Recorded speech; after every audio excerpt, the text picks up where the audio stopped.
Alright, good morning everyone. Another project for today, sort of. Today begins the process of how I am going to import 4 Nissan Skylines from Japan. I'll go through all the details that I went through. I'm not going to waste time showing you guys how not to do things or what not to do. I will tell you certain things that will help you guys bring in your own vehicles.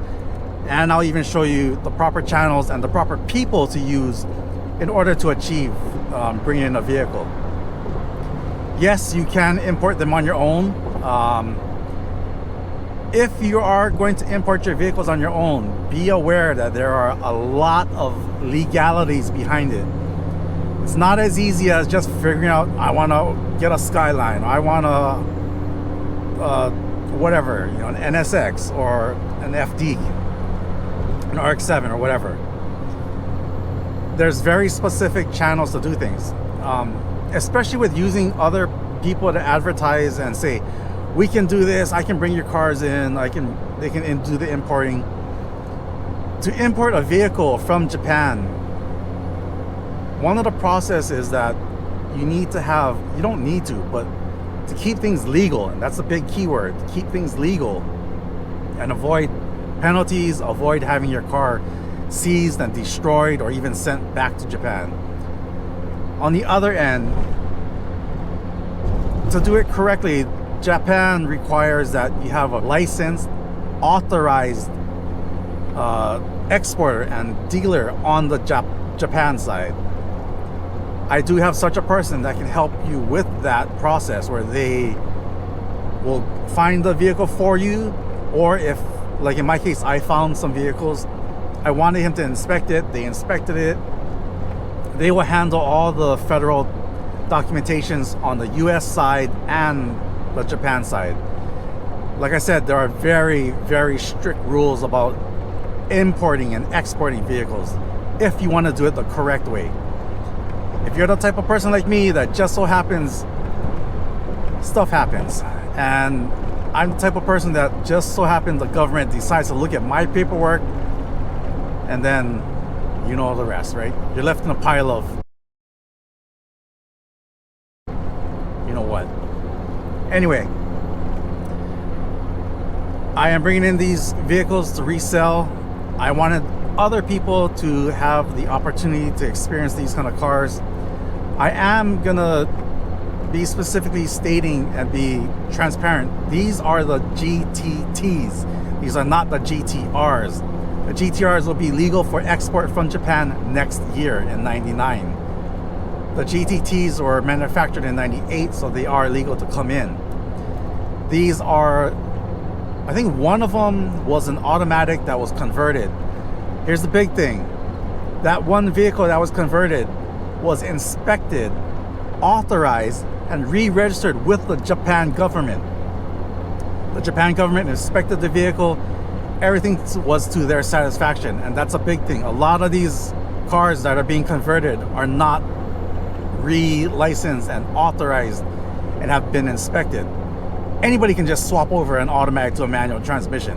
That's not a hard thing to do. I've done a lot of them for my Toyotas. But to have a Skyline legally converted and legally registered requires a great deal of paperwork. These vehicles that I'm bringing in, that one vehicle, has all of that done to it. The first Skyline coming in, the white one that will be for sale, I wanted it to be perfect. So I spent a ton of money having it certified and worked on by a licensed GTR mechanic in Japan. I had the timing belt done, I had the water pump done, I had the whole motor serviced, I had the brakes looked at, I had the AC went over and they redid the whole AC system. I had everything done. So when it arrives here, there's no problems. I can just get in, go drive it for the next 10-20 years and not even worry. So that's what I'm going to be showing you guys. But first, we need to go to Aaron's shop, JDM Imports Hawaii.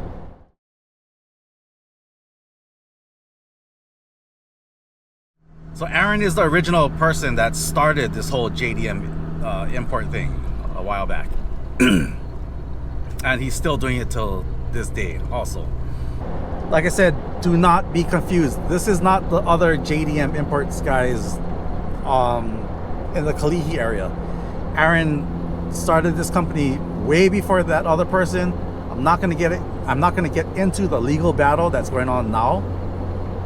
I think it'll be unethical for me to say what was going on and air out other people's dirty laundry, so we're not gonna do that. So yeah, we're gonna go down to Aaron, we're gonna talk to him. The reason you're watching this is because you want to know exactly how to do it. Now, like I said, I can bring in all these other Toyota Hiluxes and all that, but the Hiluxes are going for an astronomical price also. Crazy prices. You're gonna spend maybe 25,000-30,000 for one of these older Toyota Hiluxes, which is absolutely bonkers in my mind anyway. Another important thing is to make sure that you're purchasing these vehicles from a reputable dealership or a reputable person. So without further ado, I arrived at Aaron's shop, so let's go and say hi. All right, here we are. We're at Aaron's shop. I'll see if I can show you around. He's got a ton of K-trucks. His carrier is there. I don't know if you guys can see that. I'll take you guys in for a little close-up look. Okay, hang on. But before we talk to Aaron, I'll show you guys some of the vehicles that he has brought in for people, and they're sitting here now. The first one is his transport vehicle. This is the vehicle that picks up the cars from the port and brings them here. So this thing is awesome.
Okay, that's just some of his inventory, so now let's go and talk to Aaron. All right, so I'm finally here with Aaron, and he'll introduce himself and then tell us a little about the process. So I'll let you meet Aaron, and we'll see how he can help you guys out. Aaron, Rideout, JDM Imports Hawaii.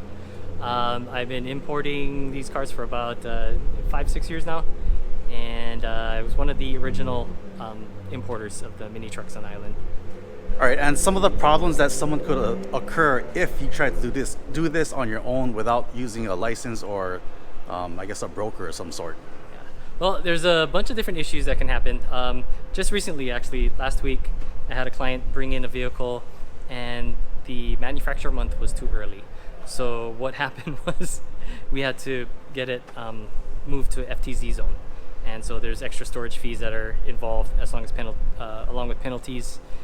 And so some other issues people run into is buying vehicles that are not eligible for import. So you better just be careful of the manufacturer month. It has to be 25 years plus 1 month to be safe. Perfect. And some other ways that Aaron can help us out also too with military or even just shipping over some other vehicles like he was saying earlier. He can tell us a little bit about those services that they can offer and bringing in parts from Japan. Yeah, so we've been helping a whole bunch of different people in Japan. A lot of military clients that are PCSing over. You can only ship one vehicle when you PCS over. So we've been shipping over second and third vehicles for clients. I have a partner in Japan that I work with, and we have all our logistics set up. My services include getting the customs cleared. I will pick up from the port and register directly to your name. So I make the process really easy, really simple, really hands-off, and I take care of everything. My partner in Japan, we just got an account with a freight forwarder, so we're working on importing more larger items, such as bumpers, windshields, wheels, tires, things of that nature for all the Japan cars. All right, that's especially good for all you guys with those K-trucks, the Acmes, Hi-Jets, and all that kind of stuff. You guys definitely need parts to service your vehicles, just maintenance, tires, like you said, and other hard-to-get items. Okay, so you guys got to meet Aaron. He is my importer and my broker that's handling all the shipping, all the logistics, the storage. He handles all the inspection of the vehicle while it's in Japan. That's a big thing. So I will show you guys next. I'll go home and I'll show you the whole process of what I went through, what website I used to actually find these vehicles, or if you have someone in Japan that can look for the vehicles for you, you're gonna need to find a way to store them. You're gonna need now the correct way, or I should say the legitimate way, is to have a dealer on the other end, on Japan side. This dealer is going to be licensed and authorized by the government to conduct these transactions. There's a lot of fly-by-night kind of people who just go to Japan, offer services saying that they can inspect the vehicles, they can ship it over for you. They are not licensed and authorized by the Japanese government.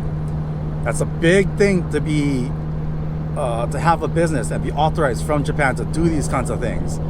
Like I said, one little mix-up and they will seize the vehicles. They can make it a total nightmare for you.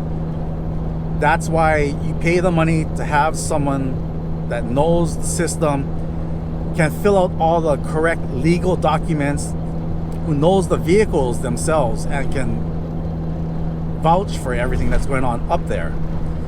So let me go home now. I'll show you the website. I'll show you what I use, and that'll begin the whole process. All right, I am back home. So yeah, I can't express the importance of using a broker or someone that has experience importing these vehicles. And like I said, Aaron can also export vehicles to Japan. Here's a little hint. The Japanese love and want American cars. They want American cars as bad as we want their Skylines. So if you knew someone in Japan that wants an American car, get in contact with Aaron. You have a way now to get it up there. They will pay double and even triple the amount of what it's even worth here in America. So just a little hint for you guys that the Japanese people want these cars.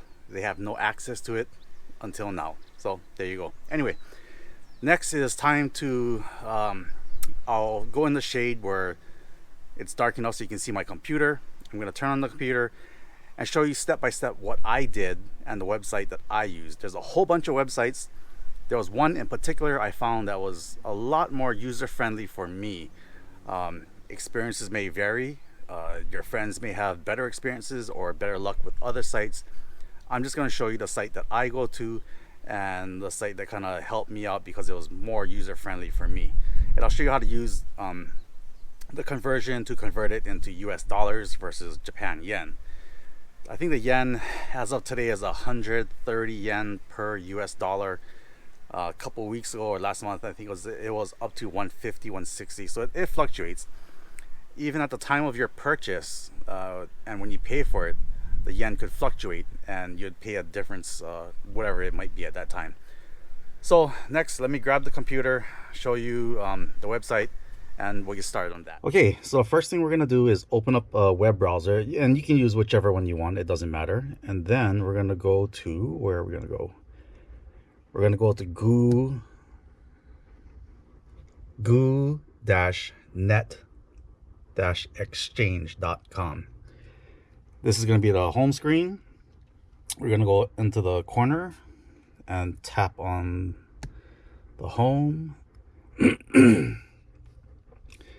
Now there's a ton of websites you can use. I am using this one because for me this is the most easiest and most user-friendly for my brain to handle. And here we can choose from all the makers, right? Let's try something. Let's go for a Honda. So click on Honda. If you know the name of what you want, Accord, Active Van, let's try, or Civic or Type R. Okay, let's try, what are we gonna try? Scroll down to NSX. There we go. Now in this corner, not corner, but in the middle, initially you're gonna see it in yen, Japanese yen, right? So we're gonna tap up here, change it to USD, and there we go. So now everything is in US dollars, and I believe that this is gonna be the most, not most, but it should be pretty current as far as what the exchange rate is. And no, you're not seeing it wrong. An NSX in Japan is going for $198,000. There's cheaper ones for $46,000. If it's that cheap, something must be wrong with it. $69,000. So we're gonna see the model year 94. Its build date is February. Mileage 109 kilometers. Right-hand drive, manual transmission. So click on it. Now in this corner, it'll give you, sometimes they will give you a sheet, and this will tell you everything you need to know as far as what they found. I can't enlarge this, shucks. Anyway, oh, there we go. So whatever might be wrong with the vehicle in whatever areas, you'll find it on this sheet. And then let's close that out. Now we can scroll through and you can see different views. For some reason, every single private owner or dealer in Japan are not gonna take high definition pictures. I don't know why. Some of these look like they're from an iPhone, I don't know, 3 or something, an old yucky generic one.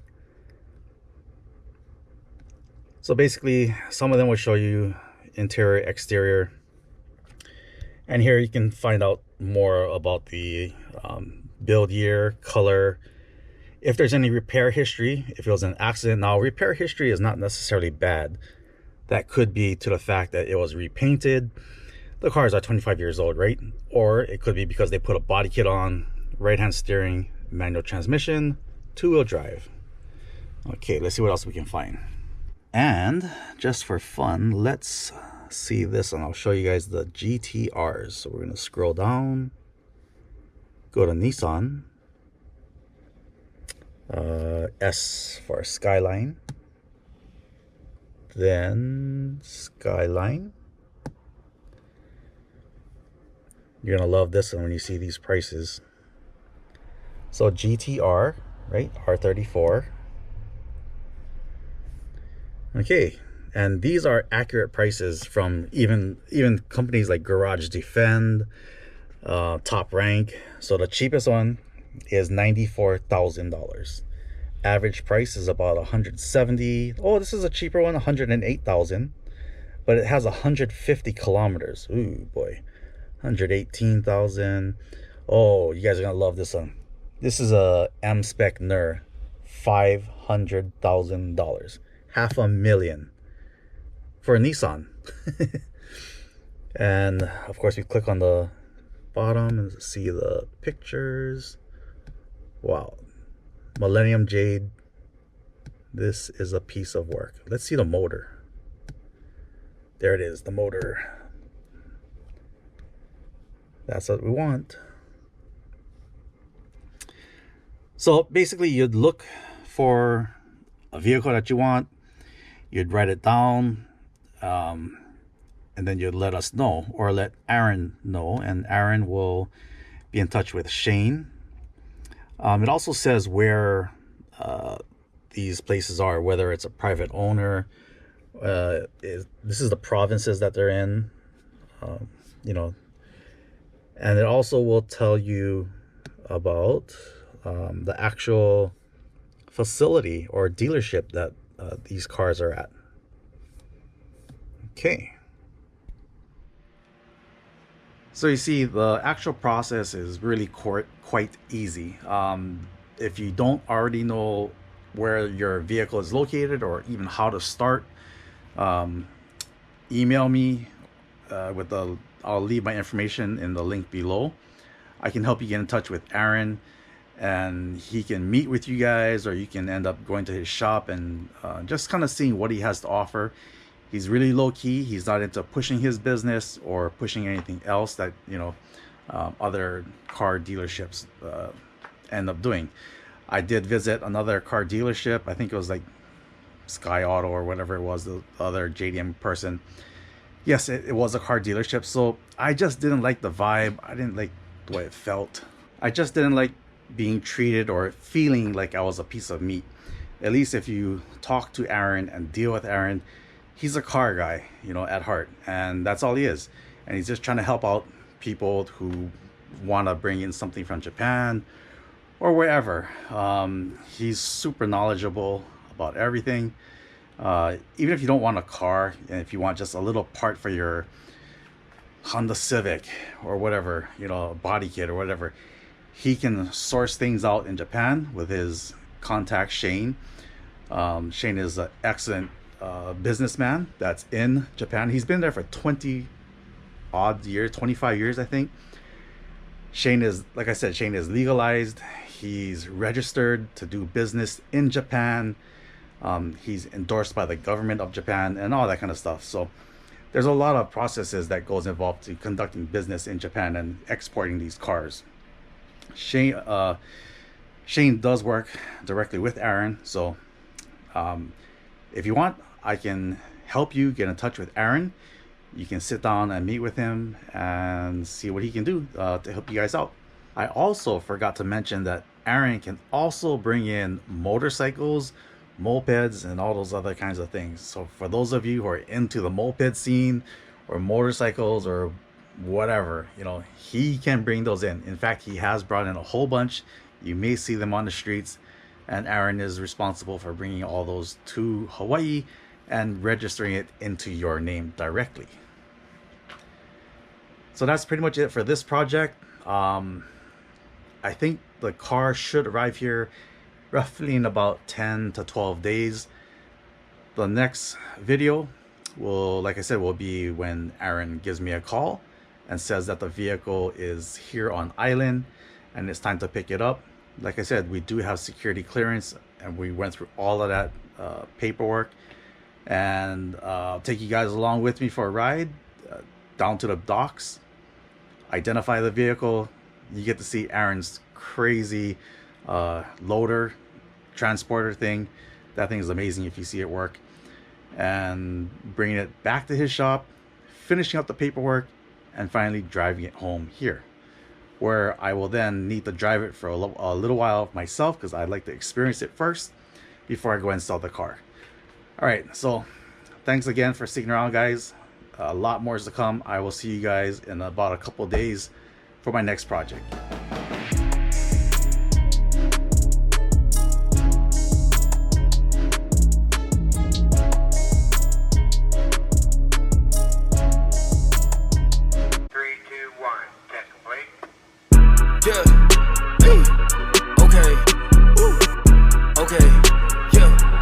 I do not miss, ayy. Started from Cali and now I got bitches in Europe, they singing my shit. Remember, it's never the I've been having